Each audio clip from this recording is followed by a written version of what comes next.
When we talk about legendary television endings, there's one name that refuses to fade quietly into history: Downton Abbey. It's one of those rare stories that didn't just end. It echoed. The grand finale movie felt like closing the door on an era filled with elegance, tradition, and heartbreak. Yet, in today's world, nothing ever truly ends. And if you've ever loved Downton, you probably feel it too. That quiet whisper that maybe, just maybe, there's still another chapter waiting to be told. Because the way that final film ended, it didn't just say goodbye. It left the faintest flicker of a candle still burning, one that might lead straight into a season 7. The end that didn't feel like. The end Downton Abbey's finale was designed to feel like the closing of a magnificent novel, one that had given us joy, grief, and countless cups of tea. Yet somehow the curtain didn't feel like a full stop. It felt like an ellipsis. When the final movie arrived, it wrapped years of storytelling in a way that honored both the Crawleys and the millions who'd grown with them. But here's the beautiful irony. Downton's goodbye felt less like the end and more like a quiet pause. Because if there's one truth about television in our time, it's this: nothing that beloved stays buried forever.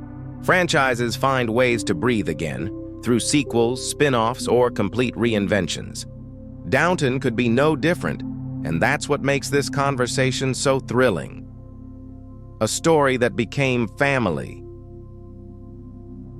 For so many of us, Downton Abbey wasn't just a show. It became a part of our lives. I still remember discovering it during school, drawn in by Maggie Smith's brilliance long after seeing her in Harry Potter. What started as casual curiosity turned into a family ritual. My mom and I would watch every episode together, cups of tea in hand, quietly transported to another century. When the series returned in 2019, it felt like old friends had come home again, wiser, older, but still the same at heart. That's what made the finale hit so hard. It wasn't just ending a story. It was closing something we'd carried for over a decade. Few shows achieve that kind of intimacy. Few make you feel like you are part of their world. Downton Abbey did, and that's why the idea of season 7 feels less like wishful thinking and more like destiny tapping at the window. Endings that open doors. Let's talk about that final film, because it did something rare. It didn't just deliver emotional satisfaction, it created possibility. The series finale gave us closure, yes, but the movie finale gave us reflection. It honored what came before while gently setting the stage for what could come next. It was as if Julian Fellowes and Simon Curtis said, "Here's your closure, but don't forget, these people still live on in your heart." Lady Mary's final moment proves it. There she stood, alone in the great hall, now in charge of the estate. Everyone else had drifted toward their own futures, leaving her in quiet command of Downton. That image could have been somber, but instead it became transcendent, because then the film did something extraordinary. It brought the past back to life. Matthew, Sybil, and the indomitable Violet appeared once more, not as ghosts, but as cherished memories. They laughed, danced, and filled the room with light. It was as if Downton itself was saying, "Time moves on, but love doesn't fade."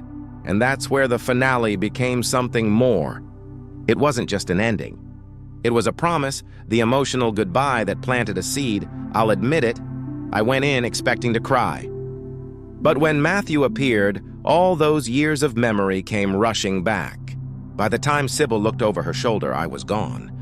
That's the kind of ending that acknowledges not just the characters, but the audience's journey. Downton's goodbye didn't break hearts. It honored them. It recognized that the show's story isn't only about the Crawleys. It's about everyone who grew up with them. And maybe that's why it didn't feel entirely final. Because if the story ends by showing us new beginnings, isn't that an invitation? Lady Mary, divorced and rebuilding her reputation in a changing world, is the perfect foundation for something new. High society in that era wasn't kind to women like her. Imagine her struggle to keep her dignity while steering Downton into modernity. That's not closure. That's potential, threads waiting to be pulled. The finale left behind more than nostalgia. it left unfinished stories. Mary's divorce from Henry doesn't just create scandal, it redefines her place in society. She's seen as both powerful and vulnerable, an image that could shape an entire new chapter. Then there's Harold Levinson, who confesses he's lost a massive part of the family fortune, shaking Downton's financial security once again. Suddenly, the stakes rise. The estate's survivals and Mary's leadership hang in the balance. And of course, there's Gus, Harold's friend, who turns out to be a charming fraud. His brief affair with Mary adds yet another layer of betrayal and heartbreak.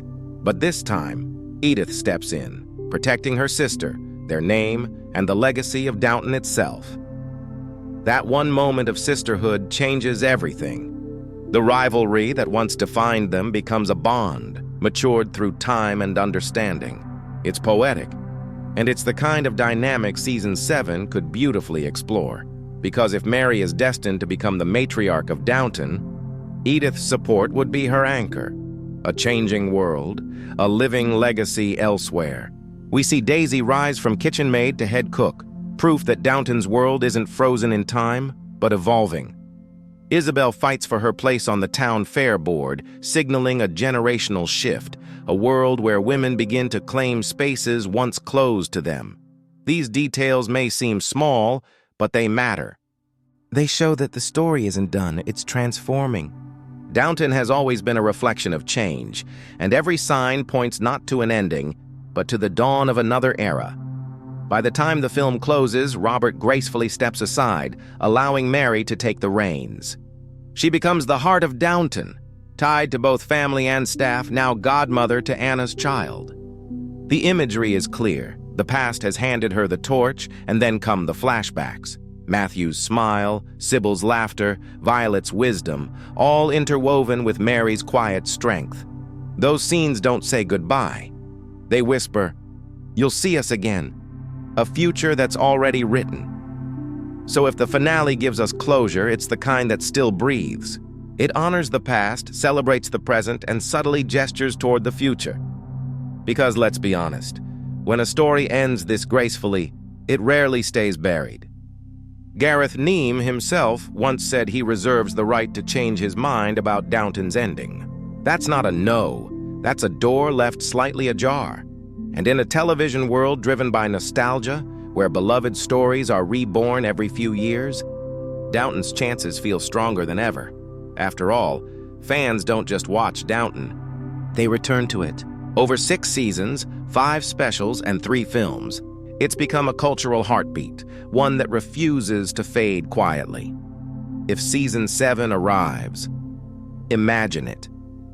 A new era of Downton Abbey. Mary, now divorced, standing against society's judgment while defending her family's name. The estate in danger once more, money tight, alliances shifting. Edith beside her, stronger and wiser, helping her sister carry the weight of the Crawley legacy. A story where modernity challenges old traditions, where women lead, adapt, and rise.